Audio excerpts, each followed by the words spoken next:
Hello అండి, welcome to Ramaratnam blogs. మీరందరూ బాగున్నారు అనుకుంటాను. నేనైతే చాలా బాగున్నాను. మనందరము బాగుండాలని రాజరాజేశ్వరి అమ్మవారిని అయితే వేడుకుందాము. ఇది ఫ్రైడే రోజు అమ్మవారికి అభిషేకము, అలాగే విశేషమైన అలంకరణ అన్నీ ఈ వీడియోలో ఉంటాయి. కన్నుల పండుగగా అమ్మవారి అభిషేకము, పూజ, హారతి, అలాగే శ్రీచక్రాలకి హారతి అంతా ఈ వీడియోలోనైతే ఉంటుంది.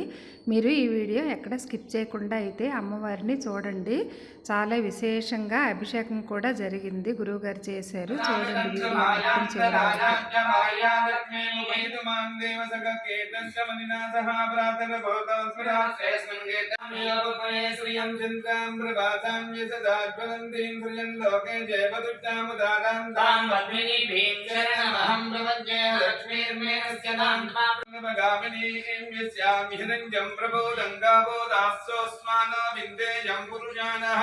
यशुजप्रियता भूत्वा जुहियादाज्यमन्वहं दुर्यः पञ्चदश संज्ञा श्रीकामः आद्रां व्यकिरणे